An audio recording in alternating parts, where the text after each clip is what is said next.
This is the 2016 Kawasaki Ninja H2, a supercharged beast that 3 years ago put the world on notice.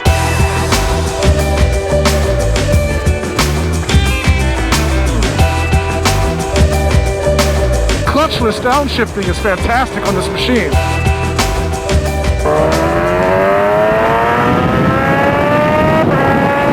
Oh! This damn bike just wants to fly!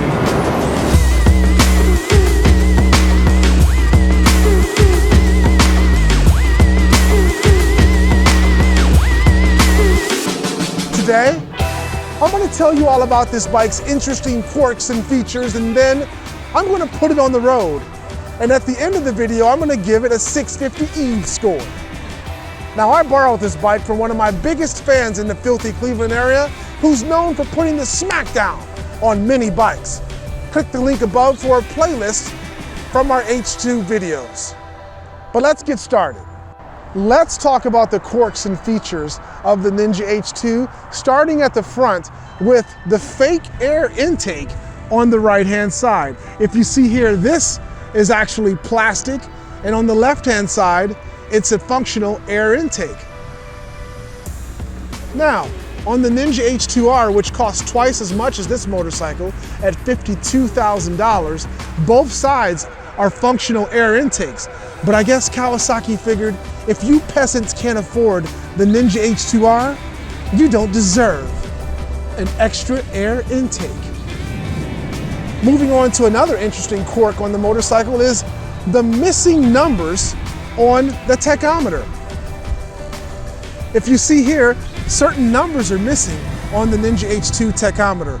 5, 7, 9, 11, and 13 are all missing on the motorcycle. I guess Kawasaki figures you don't really need to know when you're cruising at 5,000 RPM. If you're riding the Ninja H2, you should be able to figure it out. Moving on to another interesting quirk on the Ninja H2 are the fully functional and adjustable butt holders at the rear of the motorcycles. These are adjustable in 3 levels. I have them at the closest level right now, and they are meant to grip your buttocks in place when you accelerate on this super fast motorcycle. Kawasaki figures if you're going so fast on a motorcycle, you need to be protected from flying away on your Ninja H2. Another interesting feature on the motorcycle is the reflective paint on the Ninja H2. Very unique paint job indeed. Metallic, can see a reflection in it. And on the 2018 model, this paint is actually self-healing. Kudos to Kawasaki for bestowing upon us an amazing paint scheme on the Ninja H2. Now, these wheels are aftermarket BST wheels by Brock's Performance, but the stock wheels have a unique design to them. They also have matching paint that matches the trellis frame of the motorcycle on the stock wheels. I think that's an interesting touch. And speaking of the trellis frame, it is meant to dissipate the massive heat that the supercharged motor produces and get that heat expelled from the engine. Super cool technology indeed. Another interesting quirk on the Ninja H2 is how you actually start the motorcycle. If you look at the buttons here, you don't see a typical Japanese style starter button, but instead you have to pull down this slider right here to start the motorcycle. That has enraged many Ninja H2 owners who got so frustrated with not knowing how to start their bikes that they kicked them over. But in this case, I'll show you. Just pull down,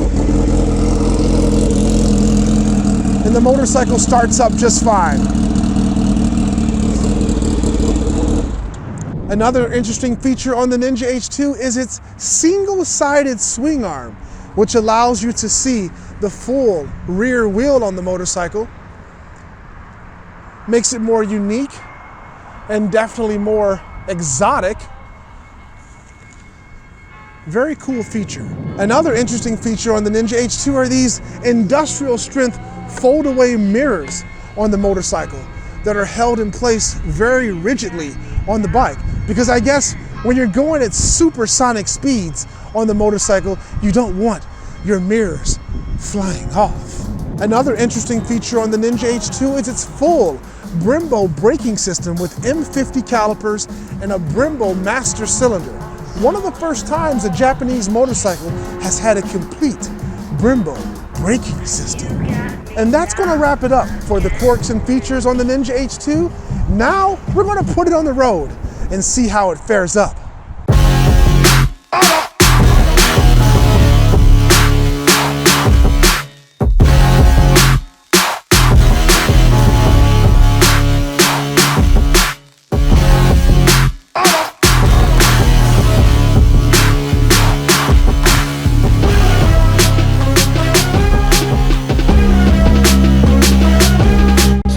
The Ninja H2 perform on the filthy streets. I'll tell you, first off, there's one thing you notice about this bike is how big and comfortable it is for a super bike. I mean, it really has a lot of space, and those butt holders that I mentioned earlier, they seem to really work at keeping my butt planted towards the back of the bike. Now, I'm guessing that's most beneficial when you're on a drag strip and doing drag racing or street smackdowns, but even cruising right now, it seems to be working very well. The bike, as you know, has ample power, but there's one thing I've noticed already about the throttle is it's somewhat choppy. And when you try to keep your hand steady on the throttle and keep at a decent speed, there's a lot of jerking back and forth, especially when you hit bumps and expansion joints on the roadway and such. Is it unbearable? No, but it is something that you notice. Cruising in fourth gear, you have lots of power on tap from that supercharged 1000cc motor. Oh yeah, and that's the auto blipper working for me right there. Taking off in first gear. Whoa, this bike can get you in a world of trouble. First gear launches are just brutal on this machine. And the sound this bike makes. Now this is an aftermarket exhaust by Brock's Performance, and it sounds absolutely mental. How does it handle? Let's see. It just goes through the gears. The gearbox is totally smooth. Wow. Even the auto blipper downshifting, clutchless downshifting is fantastic on this machine.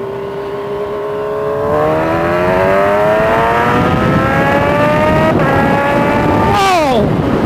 This damn bike just wants to fly. Woo-hoo! I haven't had this much fun in a long time. Wow. You could get yourself in a lot of trouble on this motorcycle. But having said that, if you just want to cruise around on it like I'm doing now, you can do that too. It feels great. The suspension, it's a KYB suspension, and they're known for making off-road motorcycle suspensions and things of that nature, and it works great. It handles the weight of this motorcycle very well. Wow. Gotta love that auto blipper, the sound that it makes.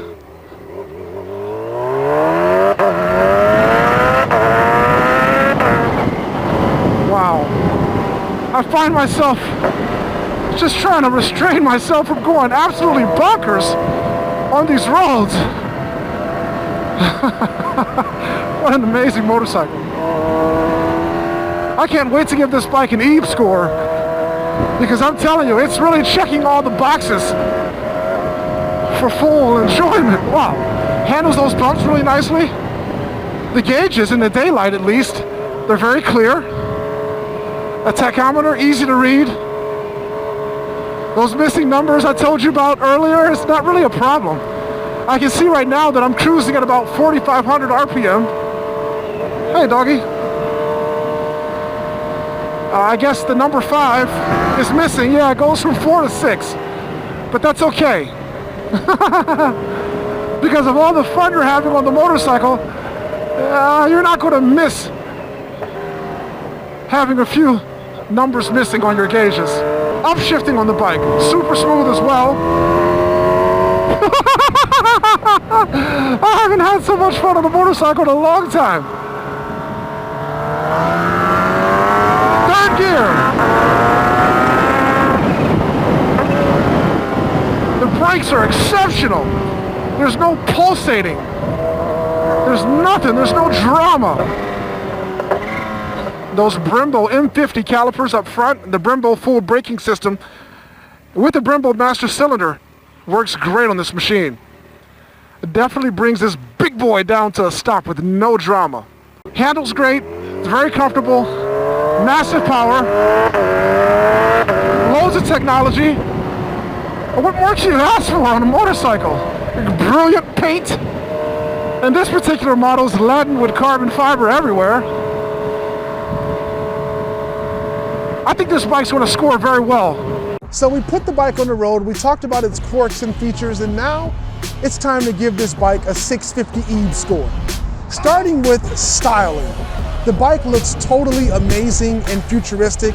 Very beautiful styling, and it's completely unique.